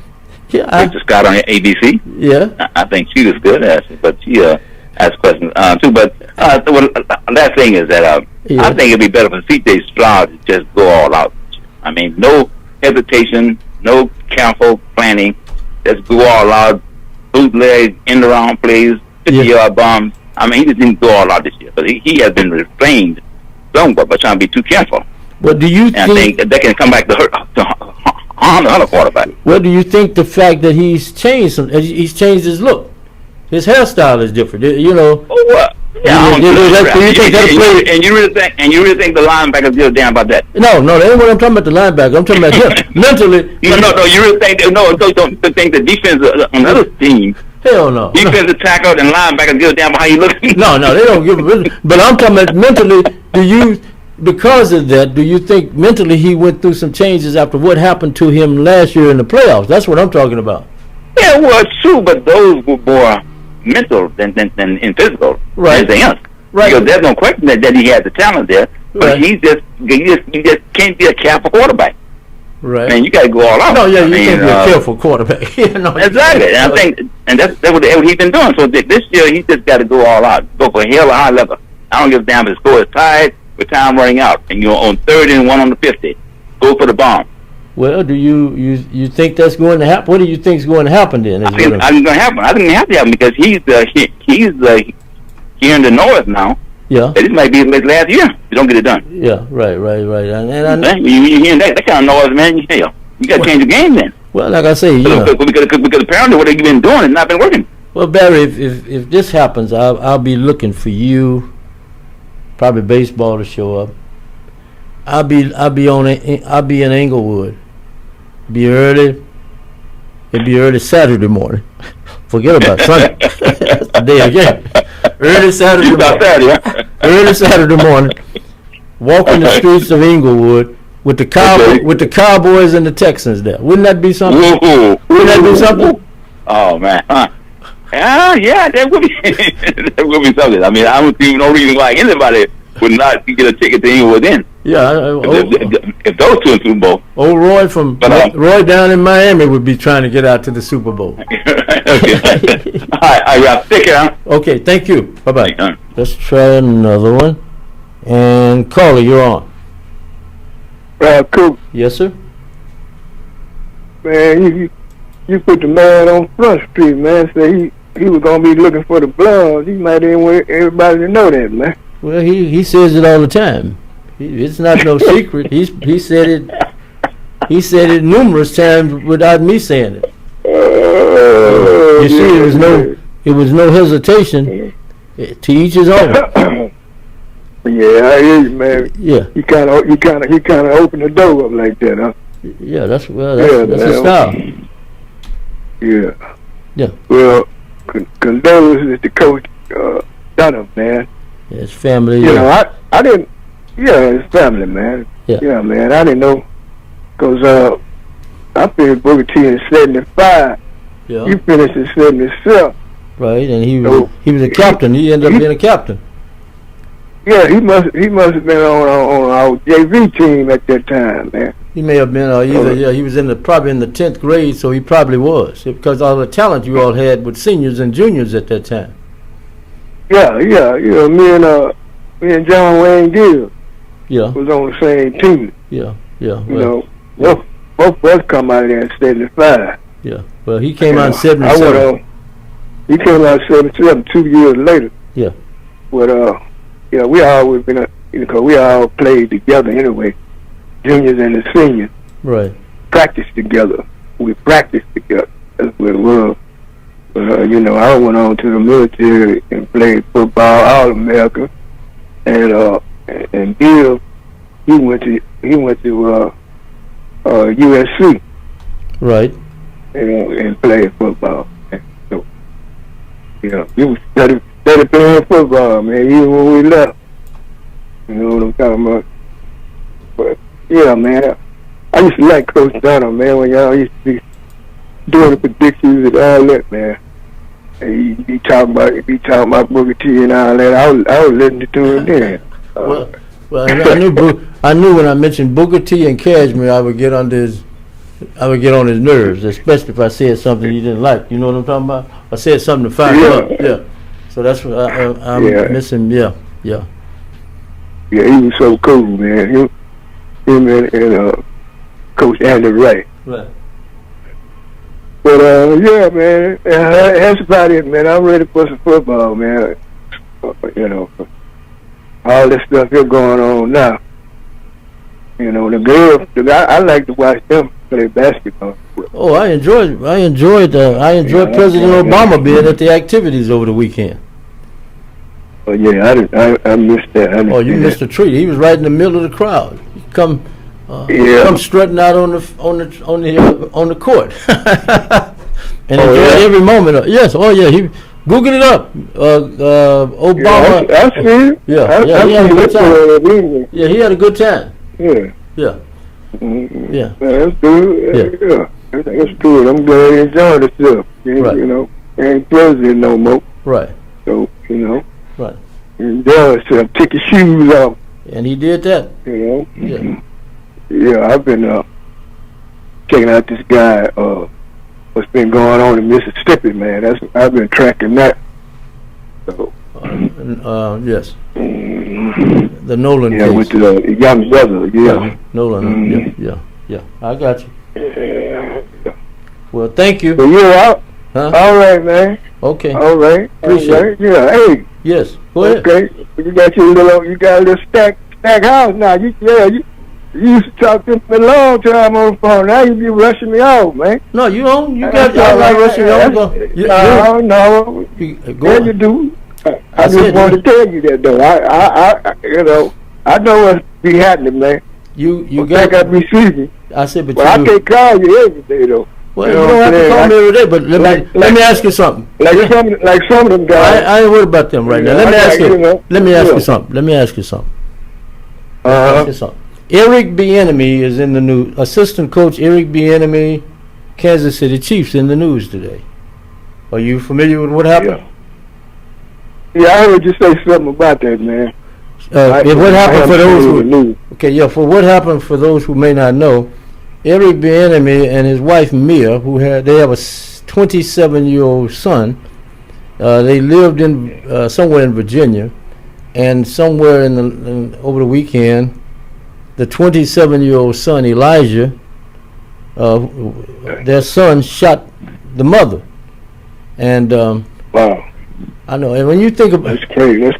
I was about to ask now. You go ahead. When you think, you say, what comes to your mind when you think about why would a guy shoot his mother?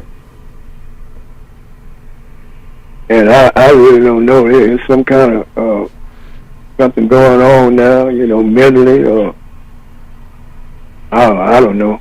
I don't either. That's why I don't know. I don't have all the details yet. That never came to my mind. No, that's two of us. Think about it.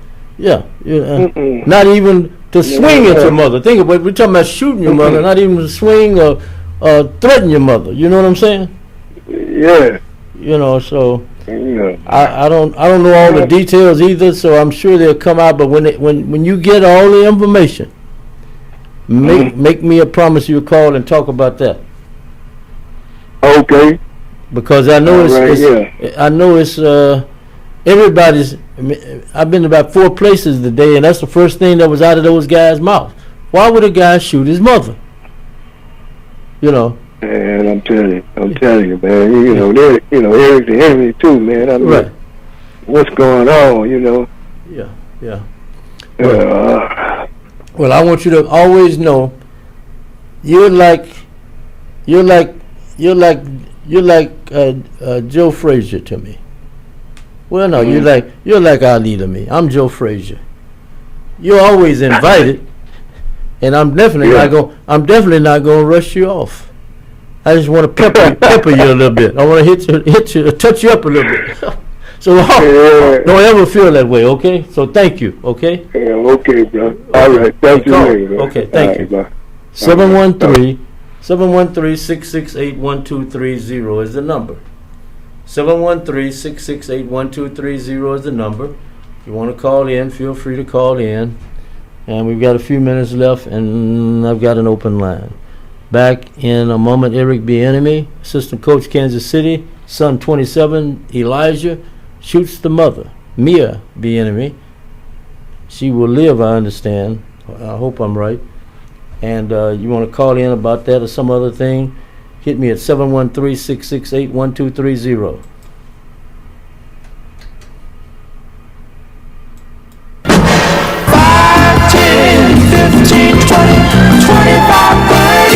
Hi, I'm JJ Walls with Sunnyside Dental, and yes, it's now been over 30 years that we've been providing quality dental care for our patients in the Houston area. It's now come to my attention that many of you that want to come to Sunnyside Dental have Medicare plans that we don't accept. Hold up, that has got to change. Sunnyside Dental is now accepting most Medicare dental plans. WellCare, Liberty, United Healthcare, Cigna, Kelson Care Advantage, AmeriGroup, Aetna, and many more. We're getting on board. Call Sunnyside Dental at 713-738-1999. If you have Medicare and would like to receive the personal touch provided by Sunnyside Dental, call us at 713-738-1999. We look forward to helping you achieve the smile that you can't wait to share with the world. Got Medicare dental benefits? Call Sunnyside Dental 713-738-1999. Are you looking for a pharmacy where you're more than just the next person in line, where the pharmacists are friendly, willing to talk to you about your prescriptions and over-the-counter medications, where they make deliveries to customers in the general area? Then you need my pharmacy of choice, Mercury Drive Pharmacy, 918 Mercury Drive, right off of I-10 East near the 610 Loop. James Muldrow and his staff are there to serve you. I've been a customer for over 37 years. The insurance companies have tried to steer me to the corporate pharmacies, but I prefer Mercury Drive. It's a staple in East Houston, serving Fidelity, Jacinto City, Pleasantville, Fifth Ward, North Shore, Wood Forest, Galena Park, Channel View, offering free delivery to those areas and others. Most insurances are accepted. Mercury Drive Pharmacy is open Monday through Saturday for your convenience. Phone 713-674-6122, 713-674-6122. Mr. Muldrow and his staff are happy to serve you. Mercury Drive Pharmacy, 918 Mercury Drive, south of I-10 East. Everybody's talking about the high price of eggs. I don't know much about eggs, but I tell you this. If you want great chicken at a great price, how about Chicken Plus, 6210 North Wayside? Let's see what his customers are saying. Michelle writes, Chicken Plus has some of the best fried chicken and best fried okra in the city. We stay about 45 minutes away, but the drive is definitely worth it. E. Max says, the chicken is seasoned so well and every bite has a special crunch. It's my go-to chicken spot when I want homemade fried chicken that's always good. Now that's what I'm talking about right there. Great fried chicken, okra, rice and gravy, desserts. You're going to find it all at Chicken Plus, 6210 North Wayside. You don't have time to make the drive? Hey, no problem. You can order Chicken Plus on DoorDash and Uber Eats. You better do what you got to do to get your hands on some of that great fried chicken, the best fried chicken in the city. Great chicken at great prices. That's Chicken Plus. See you there. Hey, Ron P. here, founder of CannabisPierre.com. 4 years ago, I set out to make life a little more fun and a whole lot more flavorful. I provide cannabis products online at CannabisPierre.com. You order online, the order arrives safely and discreetly to you. Choose from edibles that hit the spot, drinkables that chill you out, topicals that just feel good. I've been bringing the party to Texas Greek Picnic, OnPec Zydeco Fest, and the Reggae Fest. You already know, I know how to keep things interesting. What makes me different? I don't play favorites. I got access to every brand out there, so you get the good stuff your way. And here's the kicker, you can book me to bring a cannabis party straight to your party and venue. Yes, really. Stop stalling and start sipping. Visit CannabisPierre.com. That's CannabisPierre.com. CannabisPierre.com. 21 and over. Fully Texas compliant products. So come on, let's have some vibes. The Force Industries Irrigation is now Aquamatic Irrigation, and Michael Von Williams is still your point of contact. Michael has over 27 years experience in the irrigation industry and is licensed and insured, but he now has additional support. So if you have a lawn sprinkler system that is no longer operating properly, or you're tired of lugging water hoses around, call Aquamatic Irrigation at 346-476-9065. If you don't have a lawn sprinkler system, give Aquamatic Irrigation a call to have your automatic lawn sprinkler system installed. Enjoy your lawn and improve your property value. In order to keep your lawn and landscaping in excellent condition, Aquamatic Irrigation also offers routine maintenance programs to check the system for leaks, proper controller settings, and sprinkler head alignment. Call Aquamatic Irrigation, your sprinkler company, 346-476-9065, or visit our website at www.aquamaticirrigation.net. 5, 10, 15, 20, 25, 30. Hi, I'm JJ Walls with Sunnyside Dental, and yes, it's now been over 30 years that we've been providing quality dental care for our patients in the Houston area. It's now come to my attention that many of you that want to come to Sunnyside Dental have Medicare plans that we don't accept. Hold up, that has got to change. Sunnyside Dental is now accepting most Medicare dental plans. WellCare, Liberty, United Healthcare, Cigna, Kelsey Care Advantage, Amerigroup, Aetna, and many more. We're getting on board. Call Sunnyside Dental at 713-738-1999. If you have Medicare and would like to receive a personal touch provided by Sunnyside Dental, call us at 713-738-1999. We look forward to helping you achieve the smile that you can't wait to share with the world. Got Medicare dental benefits? Call Sunnyside Dental 713-738-1999. In life's most difficult moments, comfort matters. At Lord Edward Memorial, we believe every life is a blessing worth honoring with dignity and care. With a combined 60 years of experience, our compassionate staff walks beside your family with faith, respect, and understanding. Lord Edward Memorial, serving families with grace, compassion, and heartfelt care. Visit us at 6677 Rookin Street, Houston 77074, or give us a phone call at 346-446-6675. The Morning Magazine is the show that has Houston talking. Houston talking. I'm Paris Healy, inviting you to join us on the Morning Magazine from 8 a.m. to 11 a.m. Monday through Friday, right here on KCOH. The Morning Magazine, where we choose to keep news stories factual, commentary informative, and conversations productive. As you might guess, it's a work in progress. Tune in and see for yourself. You're invited to join us with your thoughtful analysis and considered opinions as well on topics meant to address community needs and solve our common problems.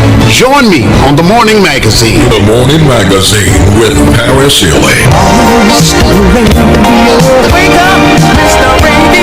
Weekday mornings, 8 to 11 a.m. on 1230 KCOH, The Source. 5, 10, 15, 20, 25, 30. Hi, I'm JJ Walls with Sunnyside Dental, and yes, it's now been over 30 years that we've been providing quality dental care for our patients in the Houston area. It's now come to my attention that many of you that want to come to Sunnyside Dental have Medicare plans that we don't accept. Hold up, that has got to change. Sunnyside Dental is now accepting most Medicare dental plans. WellCare, Liberty, United Healthcare, Cigna, Kelsey Care Advantage, Amerigroup, Aetna, and many more. We're getting on board. Call Sunnyside Dental at 713-738-1999. If you have Medicare and would like to receive the personal touch provided by Sunnyside Dental, call us at 713-738-1999. We look forward to helping you achieve the smile that you can't wait to share with the world. Got Medicare dental benefits? Call Sunnyside Dental 713-738-1999. And I'm back. I'm Ralph Cooper. 713-668-1230. Before Michael Harris comes back tomorrow, we want to remind you he'll be back tomorrow morning at noon. Michael Harris tomorrow morning at noon, and you're encouraged to check him out.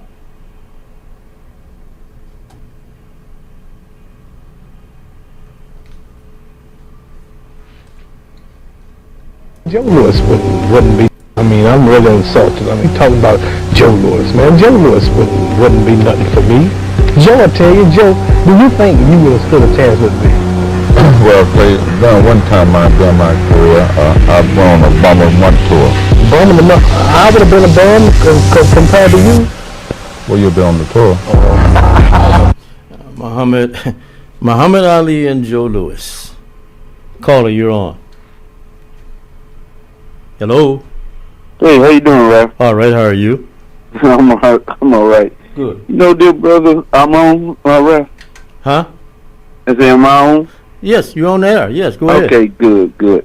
Yeah, Ralph. You know, I was just scrolling through the social media, and I seen that Trump said something about LeBron James. Man, this dude here, man. What did he say about LeBron James? I mean, where did you see that one at, if I may ask? It's through Yahoo Sports. Okay. He said that that LeBron James, I think he was in a press conference. He made the statement that he may be a racist. Maybe a racist. A racist. Oh, okay. Yeah, and then he was saying that he only like people who likes him, you know, and so he chooses Jordan over LeBron James. And I believe the reason why he made the comment because LeBron James said he's going to Philadelphia 76. Well, now Yeah. You know as well as I do, Ralph. You know, there's no honor amongst thieves. And remember, also jumping from the sports now. Also, he jumped into the music situation too with Nicki Minaj. Did you read those comments? No, I haven't read those. Even with Nicki Minaj, you know, she's supposed to be his #1 fan, as she say. He made a statement at this White House Correspondents' Dinner, talking about that when the people was, when the person, you know, was coming to with their gun and, you know, and everybody had to duck. He said when they said when they was telling him to get down, Nicki Minaj stood up and started twerking. Oh, okay. I haven't. He made some negative comments in regards to a number of people, including the highly respected media person Caitlin Collins on CNN. Yeah. But this is supposed to be, you know, these are especially Nicki Minaj, man. Some of the people that started criticizing him behind it, man, they don't really realize black folks is not perturbed by that. Black folks wrote her off when she started talking about that he was there. She's his #1 fan and showing up with him, pushing his agenda and whatnot into our community. Our people walked away from that. It's mainly white people that's offended, but not us. Well, read what he. I forgot who put it out there. Read what Minister Farrakhan said about President Trump recently, in regards to, he was talking about power and treating people right, and God. Mm-hmm. You know, Minister Farrakhan said a few years ago, matter of fact, probably 2 or 3 years ago, that a vote for Donald Trump would be like is a vote for, no, he said to vote for Donald Trump is to take the United States to hell on a rocket ship. So he already knew what was definitely coming up with him, and ever since he been in there, that's exactly what he has been doing to the country. Well, read what Minister Farrakhan just said about him when you get a chance. Okay. It's on my Facebook. Yeah, I will. It's on my Facebook page, and some have criticized me for putting it out there. I don't know why. But I don't. I'm used to criticism. Thank you. Appreciate it. Thank you. Okay, let's try another one here. I got time. Yes. Caller, you're on. Good afternoon, Ralph. All right, Lloyd. Listen, first before I get started, I want to offer my condolences to Coach Dunham. To his family, yes. Right. Coach Gary Dunham, yes. Yeah, sorry to hear about that, man. It happened over the weekend? Yeah, if I'm correct, it happened over the weekend. He had been fighting an illness, and for a moment it looked as if he had recovered, but it didn't happen. Yeah. Yeah. Yeah, I enjoyed y'all banter between, the two of y'all when y'all did the well, like I told Coach one time off there, I said, Coach, now think about this. I interviewed you when you were in high school, and you come in here now, and you want to shake me down, make me look bad. Show you the ropes. This was when Andy Rice was living. This is when I made this comment. Say you come in, I put you on the program. I interviewed you years ago when you were playing football. You were a student at Booker T, Washington, under Coach Bear Bryant. And then you come in here and you side with Coach Rice. And but he made the comment, honestly, he said, well, we football players. I said, yeah, I know. I remember that as a reporter, too. Go ahead. Yeah, Ralph. Listen, I want to touch on a couple of things. Sure. Ryan Clark and LeBron. What about him? Ryan Clark, his dismissal from ESPN, the layoffs last week. Yeah. He got the notice right during one of the show he was on, Right. But I was reading about him, and they were talking about it this morning. I was listening to they were saying about, the ESPN had kind of warned him before about stick to sports and leave the politics alone, you know. Right. And so he kept on, doing this thing where, hey, I'm, like, I should be able to speak what I want to say, no matter what, Right. But the thing of it is, when you can do that, but there are consequences if you chose to do that. You can't have that kind of platform when the person on the other end is signing your check. Right. And quote unquote, no, you can't do what your common, your cohorts of the white counterparts. Yeah. They can sometimes get away with it, but like without no repercussions. But you being black, like you always say, Ralph, you can't do, what they can get away with. And you may be able to get away with it to a degree, but you got to know also when the cop stop it. Yeah, that's my point. Yeah. And like Stephen A was saying, I hate to see the brother lose his gig, but like I told him before myself, hey man, you kind of tone it down a little bit, blah blah blah, and and Stephen said he wasn't surprised when he got the ask because he said, hey man, I told the brother to shut up, but he wouldn't stop. Well. And then he had the press conference last week, saying about he was starting to lose his job. He was making about $2 million a year, and like. Well, you figured out you're making $2 million a year, and there are 12 months in the year. Let's just say you work 10 months. That's $2 million. You making how much? How much was he making a year? $2 million a year. What's that? That's a lot of money. That's a $200,000 check coming your way. $200,000. Yeah, every month. Yes, that's a lot of money. Think about it. And so the thing of it is, Ralph, you can have your choice. You can, like you say, toe the line and, follow the script and collect that check. Or you can take a bold stance and have a power to the people sign, on your shoulders, but then you're broke.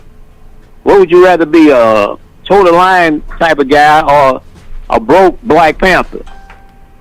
Yeah, I'm listening.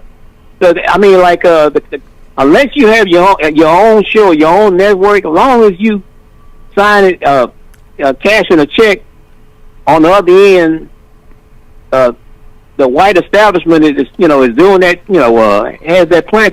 You better either or else, because Stephen A knows how far to go. You think he's gonna mess up his gig making $21 million a year? He just signed a new 5-year contract extension. $105 million. Now he'll say stuff, to get ratings, but he knows how far to go as far as political. Now he messing with his bread. Stephen A ain't stupid. I understand, right? Okay. Oh yeah. And with LeBron, Ralph, to me, a man's entitled to do whatever he wants to do with is making his decision. But going to Philadelphia, chasing the ring, I don't know. He claims that it's not about money. Well, he proved that by his salary. Look at his salary. Okay. It's not about money. Yeah. All right. If it's not about money, didn't he cash that $54 million check he made last year? If it's not about money. Right, but that's why he can do what he can go. He picked the team where he thinks he has a chance to win a championship. Oh, you're missing my point. What's that? You gonna take a $50 million pay cut just because you can? Well, because he can, but see, we don't know what he's making. Think about it. We don't know what those other deals are worth. We know about what they get, what the NBA puts out, and they put it out there. One of the reasons they put it out. Why do you think the NBA put the salaries out, or Major League Baseball and football put the salaries out?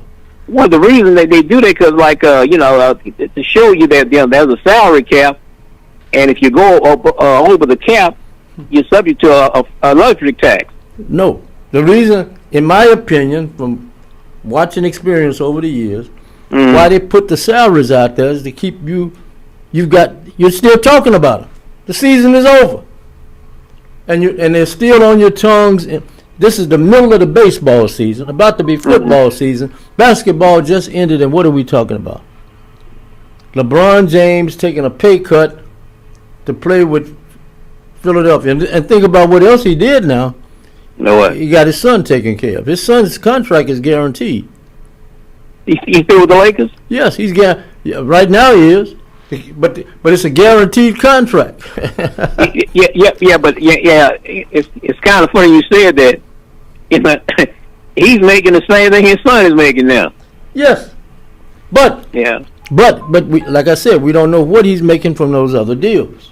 But Rob, I get that. I know good and well that he has endorsements, under the table deals, but it's just a bad look for me, Ralph. I mean, you say what you want to say, but to me, it's a bad look because, he's going to be starting, right? He's supposed to be starting, yes. Okay, so you're going to be starting, making $4 million a year, doing all that work, per se. You mean tell me you can't get at least half of $54 million, at least by 25 or 27 million a year? You can find a way to juggle those salaries. Say, hey, man, you want me to play for this? Well, but think about this now. This is where the other part comes in also in regards to playing. Let's say they do win.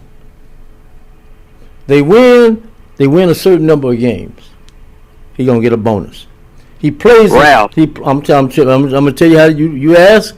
Go ahead. If he plays a certain, you can rest assured. If he starts and plays a certain number of games, a bonus kicks in. If they win a certain number of games, a bonus kicks in.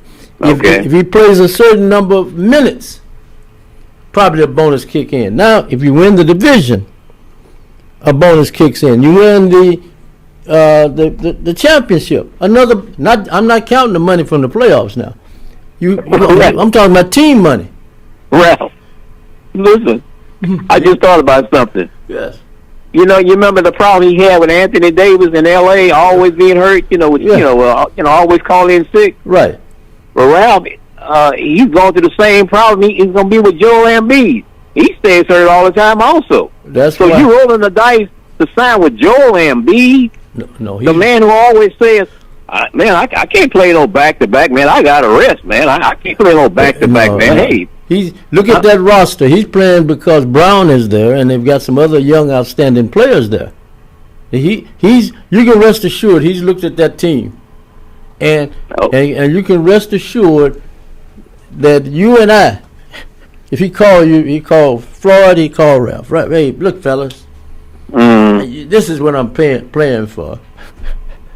I'm gonna give you all my incentive money.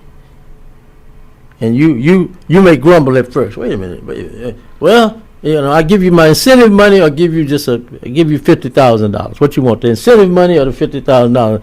And you may say, give me the 50 right now. And then I say, wait a minute, hold it, Floyd, hold it. Let's see what the incentives are. I just told the incentives could be worth millions in his case. Okay. Because see, the other thing you got to consider now.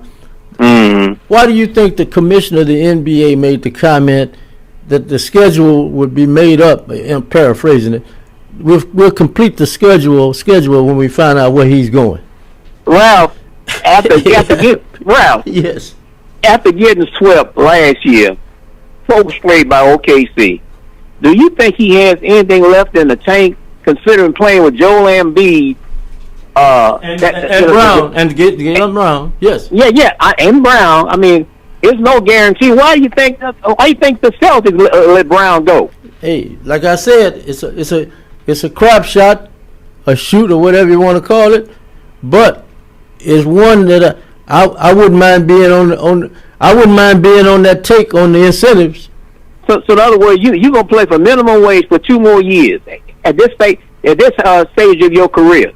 And you've got to remember now, the man has been very wise. Now think about it. You follow this stuff all the time. Go look at what he may be worth. I haven't looked at that. Oh yeah, well, you just said it. Yeah. They claim he's a billionaire. That's what they claim. Right. But I mean, you mean to tell me you gonna sacrifice all that just to chasing a ring with the 14? Just ring chasing? And business wise, you may be looking for a write-off. Well, yeah, whatever, you know. I'm just saying, hey man, I don't know, but I do know this. What's that, Ralph? He's in a great position to be in. They say he's worth at least $1 billion. Yeah. He's worth $1 billion. So we'll that's what they said. That's what they said last month when I'm looking at this thing. He's worth $1 billion. Well, Ralph, we shall see what happens. But like, and he got his son. He got his son a guaranteed contract. Think about it. But Ralph, if he doesn't get to the finals, at least the finals next year. I mean, like you say, it's gonna be a lost cause. It'll be like, well, look at who you got. You still got the Knicks out there now, right? The Knicks are still there. Boston, Knicks. Boston is still there too now. Yeah, you're gonna have some. It's gonna take a rumble for them to get to the finals. But Ralph, yes, you also got the Miami Heat. I said you. Hey, okay. I'm glad you mentioned them. Yeah. But Floyd, if he calls you and say, Floyd, I heard you, and Ralph, I want you to get with Ralph and y'all come on up here to Akron or wherever, where I can show y'all what we got going on. And you notice I said we. What we got going on? What we got going on? Hey, Ralph, one final thing. I never thought I'd live to see LeBron calling Bronny. Say, Bronny, let me hold on something, man, until I get my next check, man. Can you imagine that? He got him a guaranteed contract. You know, his money is guaranteed.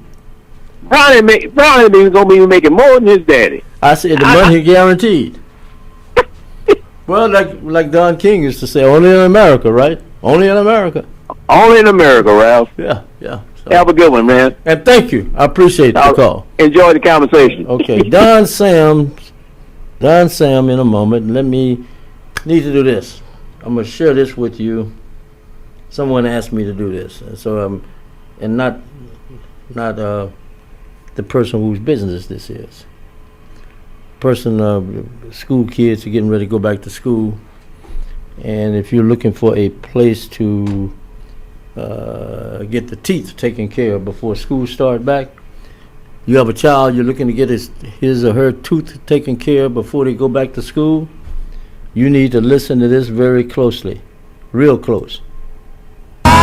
10, 15, 20, 25, 30. Hi, I'm JJ Walls with Sunnyside Dental, and yes, it's now been over 30 years that we've been providing quality dental